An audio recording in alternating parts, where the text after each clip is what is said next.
देश में 2014 और 2019 में अपने दम पर बहुमत लाने वाली बीजेपी इस बार 272 का आंकड़ा पार नहीं कर सकी। वहीं नरेंद्र मोदी को बतौर प्रधानमंत्री 5 साल सरकार चलानी है तो उन्हें चंद्रबाबू नायडू और नीतीश कुमार के साथ की जरूरत होगी, क्योंकि 543 सीटों वाली लोकसभा में सरकार में बने रहने के लिए कम से कम 272 सीटें चाहिए। लेकिन इस बार बीजेपी के पास 240 सीट ही आई है। इसके बाद चंद्रबाबू नायडू के तेलुगु देशम पार्टी टीडीपी है, जिसके 16 सांसद है। तीसरे नंबर पर नीतीश कुमार के जेडीयू है, जिसके पास 12 सीट है। यानी नायडू और नीतीश के पास कुल 28 सांसद है। लिहाजा एनडीए की सरकार बनी रहे, इसीलिए प्रधानमंत्री नरेंद्र मोदी को दोनों का साथ बहुत जरूरी है। ऐसे में जानते हैं कि नीतीश कुमार और चंद्रबाबू नायडू के पीएम मोदी के कैसे रिश्ते रहे हैं। मोदी नीतीश की जोड़ी, मोदी और नीतीश के बीच रिश्ता काफी पहले से ही उतार चढ़ाव भरे रहे हैं। 2010 के विधानसभा चुनाव के दौरान भी नीतीश ने मोदी को बिहार में प्रचार करने नहीं दिया था। जून 2010 में पटना में बीजेपी की राष्ट्रीय कार्यकारिणी की बैठक होनी थी। इससे पहले पटना के अखबारों में विज्ञापन छपे, जिसमें नरेंद्र मोदी को नीतीश कुमार के साथ हाथ मिलाते हुए देखा गया था। इससे नीतीश इतने नाराज हुए कि उन्होंने बीजेपी नेताओं के लिए डिनर का प्रोग्राम कैंसिल कर दिया था। इतना ही नहीं, इसके बाद नीतीश ने कोसी बाढ़ राहत के लिए गुजरात सरकार से मिला 5 करोड़ रुपए का चेक भी लौटा दिया था। नरेंद्र मोदी और नीतीश कुमार के खट्टे रिश्ते खुलकर 2013 में सामने आए थे।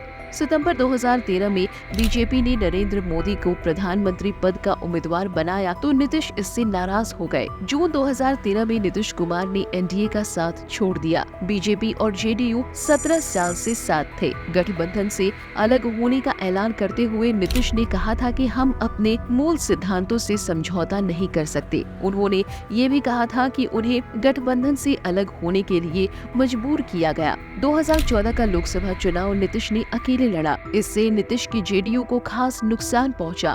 हार की जिम्मेदारी लेते हुए नीतीश ने मई 2014 में मुख्यमंत्री पद से इस्तीफा दे दिया। इसके बाद 2015 का विधानसभा चुनाव उन्होंने लालू यादव की आरजेडी के साथ मिलकर लड़ा था। नीतीश लालू की जोड़ी चल पड़ी और बिहार में जेडीयू आरजेडी की सरकार बनी। लेकिन 2 साल बाद ही जुलाई 2017 में नीतीश पलटी मारते हुए दोबारा एनडीए में आ गए। एनडीए में आने के बाद 2019 का लोकसभा और 2020 का विधानसभा चुनाव उन्होंने बीजेपी के साथ मिलकर लड़ा। 2020 में बिहार में एनडीए की सरकार बनी, लेकिन फिर अगस्त 2022 में उन्होंने पलटी मारी और आरजेडी के साथ मिलकर सरकार बनाई। इसी साल जनवरी में नीतीश कुमार ने यू टर्न लेते हुए आरजेडी का साथ छोड़ा और फिर एनडीए में आ गए। मोदी नायडू की दोस्ती, नीतीश की तरह ही मोदी और चंद्रबाबू नायडू की दोस्ती भी उतार चढ़ाव भरी रही है। 2018 तक नायडू की टीडीपी एनडीए का हिस्सा थी।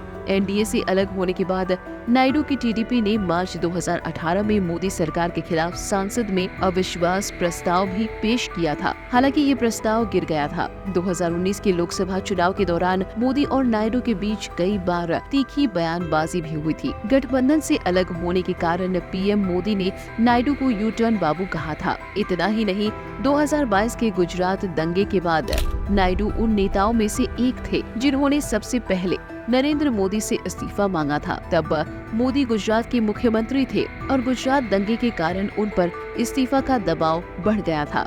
हालांकि 2019 के लोकसभा और आंध्र विधानसभा चुनाव में हार के बाद नायडू ने कई बार कथित रूप से एनडीए में शामिल होने की कोशिश की थी। माना जाता है कि नायडू ने जो कुछ भी बयानबाजी की थी उसे लेकर मोदी टीडीपी को एनडीए में लाना नहीं चाहते थे। लेकिन एक्टर से राजनेता बने पवन कल्याण मोदी और नायडू को करीब लेकर आए। आखिरकार चुनाव से ऐन पहले मार्च में टीडीपी एनडीए में शामिल हो गई। बहरहाल, वैसे आपका इस पर क्या कहना है, हमें कॉमेंट करके जरूर बताएं।